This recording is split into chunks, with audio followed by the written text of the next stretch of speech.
Tu as passé toute ta vie à courir vers quelque chose.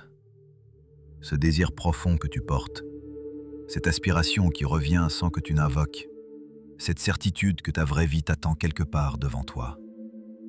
Chaque matin, cette conscience que tu n'es pas encore arrivé, que quelque chose manque, que le meilleur est à venir si tu travailles assez, si tu attends assez, si tu mérites assez. Laisse-moi te poser une question que ton mental va vouloir rejeter immédiatement. Et si ce que tu appelles ton futur n'était pas une destination que tu construis progressivement, mais un émetteur actif qui te bombarde de signaux en ce moment même? Et si la progression n'était pas une ligne que tu parcours vers l'avant, mais un champ dont tu es déjà le centre, tiré simultanément depuis toutes les directions du temps? Depuis ton enfance, on t'a appris que la croissance fonctionne comme une échelle. Travaille aujourd'hui pour réussir demain. Sacrifie maintenant pour récolter plus tard. Deviens d'abord assez pour enfin mériter ce que tu désires. Ce modèle paraît logique, rassurant, structuré, mais il correspond à la vision 3D de la réalité, celle où le temps avance en ligne droite et où chaque effet est strictement causé par un événement passé. Cette vision, aussi cohérente soit-elle en surface, est profondément incomplète lorsqu'il s'agit de manifestations conscientes. Dans ce modèle séquentiel, tu es toujours en retard sur ta propre expansion. Tu poursuis quelque chose qui n'existe pas encore. Tu crois que ton succès est devant toi, que ton abondance est absente, que ton identité accomplie est une version hypothétique que tu dois construire morceau par morceau. Subtilement, cela installe une vibration de manque. Même quand tu es motivé, même quand tu agis, il y a souvent en arrière-plan cette sensation que tu n'es pas encore arrivé. Et cette sensation devient la fréquence dominante que tu émets. Or, le champ quantique ne répond pas à tes intentions verbales. Il répond à ta cohérence vibratoire. Si tu avances vers l'abondance avec la conviction implicite qu'elle est loin, tu continues d'expérimenter la distance. La progression séquentielle suppose que tu dois d'abord changer intérieurement, puis attendre que le monde extérieur suive avec un délai proportionnel à ton effort. Elle entretient l'idée que le temps est un filtre obligatoire entre toi et ta réalisation. Mais si le temps n'est pas linéaire, alors le délai n'est peut-être pas structurel. Il est peut-être simplement le reflet d'une désynchronisation entre la version actuelle de toi et celle qui existe déjà dans le champ. Ce que tu interprètes comme un processus long pourrait être une simple résistance identitaire. Pour sortir de cette illusion, il faut introduire une perspective qui dérange la logique 3D. Une implication méconnue de la théorie de la relativité d'Einstein est que le temps n'est pas un flux. Ce n'est pas une rivière qui coule d'un passé fixe vers un futur ouvert. Le temps est une dimension. Une coordonnée dans un espace-temps à 4 dimensions, aussi fixe et permanente que les 3 dimensions spatiales que tu occupes en ce moment. Ce modèle a un nom, l'univers bloc. Dans cette vision de la physique relativiste, l'univers n'est pas un flux en construction permanente. Il ressemble davantage à une structure complète où chaque moment, passé, présent et futur, coexiste comme une coordonnée dans l'espace-temps. Imagine une bobine de film entièrement tournée. Toutes les scènes existent déjà sur la pellicule. Pourtant, le spectateur les perçoit séquentiellement parce que le projecteur les déroule image par image. Ton mental 3D est ce projecteur. Elle donne l'illusion du mouvement linéaire. Mais la pellicule, elle, est déjà complète. Si le futur succès est une image déjà présente dans cette structure, alors il n'est pas en train de se créer lentement. Et cela change radicalement notre rapport au désir. Parce que dans la logique séquentielle, le désir est interprété comme la preuve que quelque chose manque. Tu veux ce que tu n'as pas. Tu tends vers ce qui est absent. Mais dans une réalité non linéaire, le désir peut être lu différemment. Il peut être le signe qu'une autre version de toi, déjà existante dans le champ, est suffisamment proche vibratoirement pour créer une résonance. As-tu remarqué que certains désirs persistent malgré le temps, malgré les échecs apparents, malgré les détours? Ils ne disparaissent pas. Ils évoluent, ils s'affinent, mais ils restent, comme une note tenue en arrière-plan de ta vie. Et si cette persistance n'était pas une obsession mentale, mais un signal de cohérence? comme deux diapasons accordés sur la même fréquence qui commencent à vibrer ensemble lorsqu'ils sont à proximité.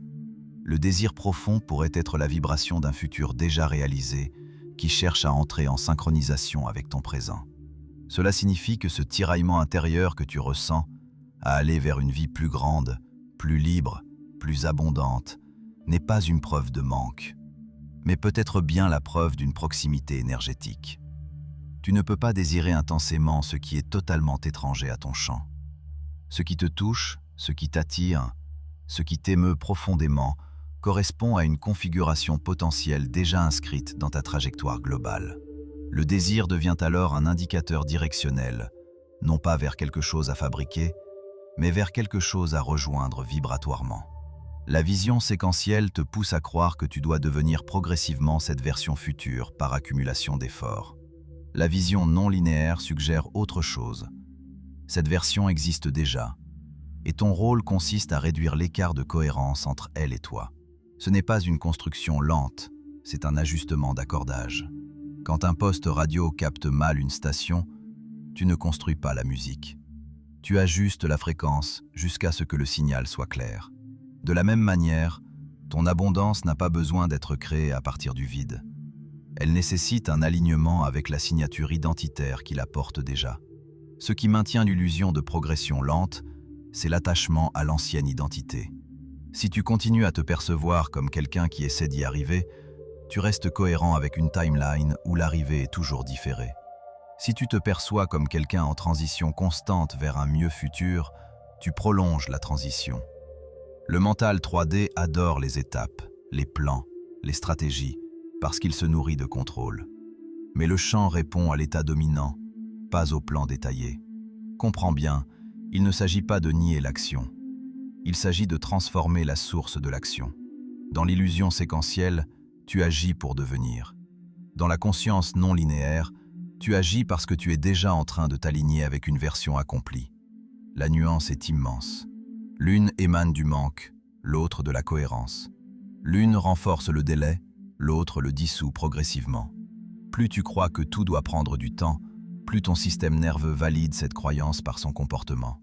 Les neurosciences montrent que ton cerveau filtre les informations en fonction de tes attentes.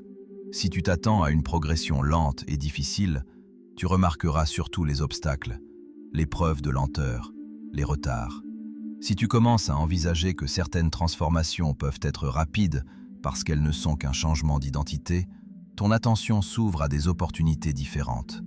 Tu modifies ton filtre perceptif, et ce filtre modifie tes choix, donc tes résultats. Lorsque tu commences à sentir que ton futur n'est pas vide mais structuré, ton rapport au temps change. Tu ne cours plus après une projection floue. Tu réponds à une résonance précise. Tu comprends que la croissance n'est pas nécessairement séquentielle. Elle peut être discontinue, par saut, par réalignement soudain. Ce que tu pensais accessible que par des années d'efforts peut parfois se condenser en quelques décisions prises depuis une identité différente. Et c'est ici que l'illusion commence à se fissurer. Si la progression n'est pas strictement linéaire, alors tu n'es pas obligé d'attendre d'être parfait pour incarner une fréquence plus élevée. Tu n'es pas obligé d'avoir toutes les preuves extérieures pour commencer à choisir depuis la version accomplie. La croissance cesse d'être un long escalier. Elle devient un ajustement de position dans un espace multidimensionnel. Et plus tu relâches l'illusion que tout doit suivre une ligne droite, plus tu ouvres la possibilité d'une accélération naturelle. Maintenant que l'illusion de la progression séquentielle commence à se fissurer, quelque chose de beaucoup plus puissant peut émerger. Pense en termes de fréquence. Chaque identité correspond à un ensemble cohérent de pensées dominantes, d'émotions récurrentes, de postures corporelles, de décisions naturelles. Cet ensemble forme une signature vibratoire. Aujourd'hui, tu émets celle qui correspond à la perception que tu as de toi-même. Mais la version future, celle qui vit déjà l'abondance, la liberté ou la réussite que tu désires, possède sa propre cohérence. Dans un univers non linéaire, ces deux signatures coexistent. Et lorsqu'il existe une proximité vibratoire, une interaction devient possible. Ce que nous appelons intuition pourrait être l'un des ponts les plus subtils entre ces coordonnées temporelles. Tu as peut-être déjà vécu ces moments où une décision te semble évidente sans justification logique immédiate. Un élan calme mais ferme. Une direction intérieure qui ne crie pas, mais qui insiste doucement. Le mental 3D cherche des preuves externes avant d'agir.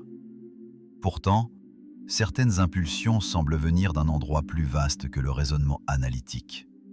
Et si ces impulsions étaient des ajustements transmis par une version plus cohérente de toi? En physique quantique, certains phénomènes suggèrent que la causalité n'est pas toujours strictement orientée du passé vers le futur.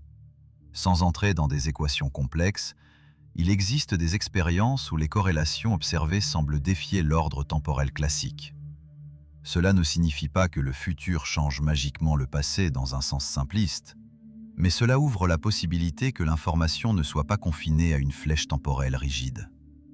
Si l'information peut exister dans un champ plus global, alors ton identité future peut faire partie de ce champ informatif qui influence déjà tes choix présents. Regarde ta vie avec cette lentille. Les synchronicités que tu qualifies de coïncidences, les rencontres inattendues au moment précis où tu étais prêt à franchir une étape, les opportunités qui surgissent après un changement intérieur clair, même si rien d'extérieur n'avait encore bougé. Ce n'est peut-être pas un hasard. Ce sont peut-être des réorganisations naturelles du champ lorsque ta fréquence actuelle commence à correspondre davantage à celle de ta version future. Le futur agit alors comme un attracteur. En dynamique des systèmes, un attracteur est un état vers lequel un système tend naturellement à évoluer. Il ne force pas le mouvement, il l'organise. Si ton identité accomplie est un attracteur stable dans la structure globale de ton existence, alors chaque fois que tu ajustes ton état intérieur vers plus de cohérence, tu facilites la convergence. Ce n'est pas une lutte contre la réalité, c'est une réduction d'écart. Ce qui bloque souvent cette convergence, c'est la fidélité inconsciente à l'ancienne identité. Les neurosciences montrent que lorsque tu agis en contradiction avec l'image que tu as de toi-même, une tension apparaît. C'est la dissonance cognitive. Si tu te définis comme quelqu'un qui a du mal à réussir, ton système nerveux filtrera inconsciemment les expériences pour maintenir cette narration. Même face à des opportunités, tu pourrais hésiter, minimiser, reporter. Non pas parce que tu n'es pas capable, mais parce que ton identité dominante protège sa continuité.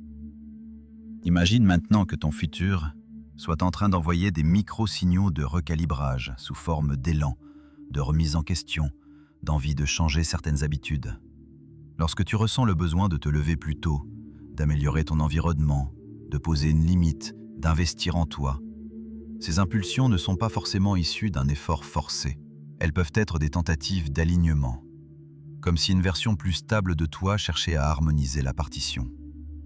Le champ quantique ne répond pas à la quantité d'actions que tu accumules.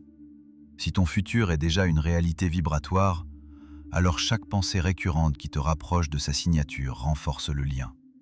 Chaque émotion que tu autorises et qui correspond à cette version crée une passerelle. Chaque décision prise depuis cette identité réduit la distance apparente entre les deux versions. Tu as peut-être déjà ressenti cette sensation étrange d'être tiré vers quelque chose.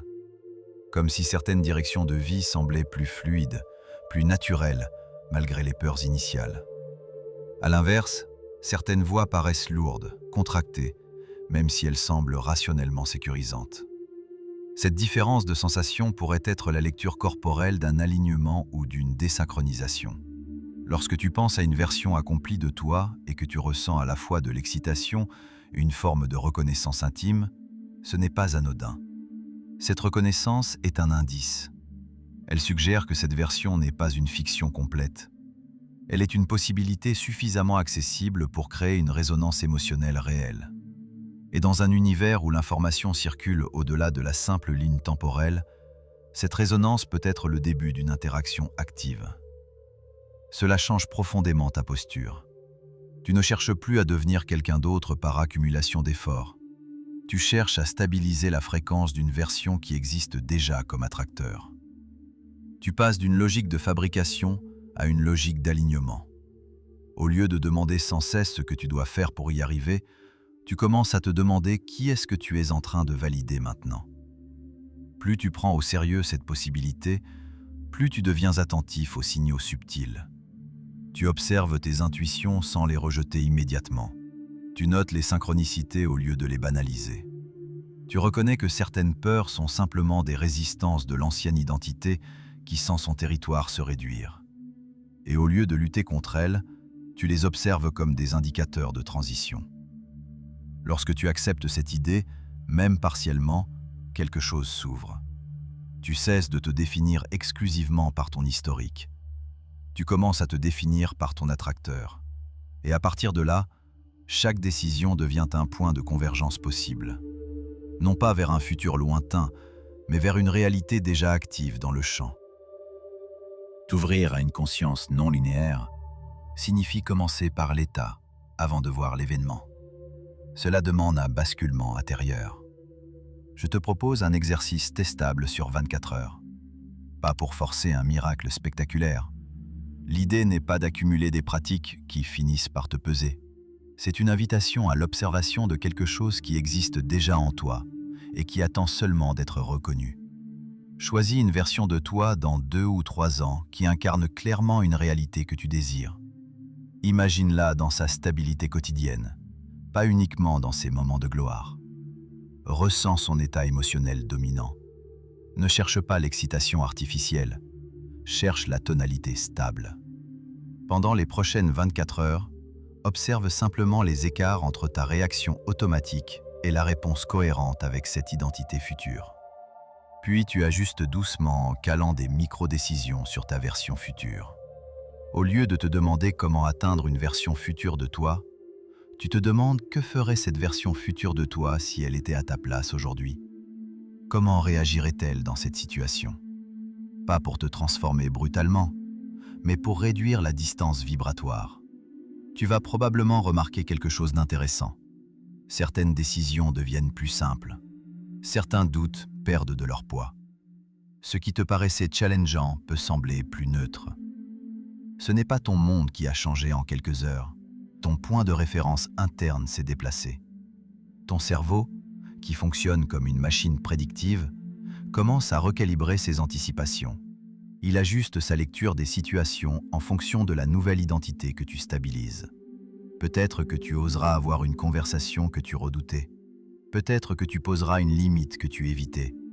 Peut-être que tu refuseras une situation qui ne te correspond plus.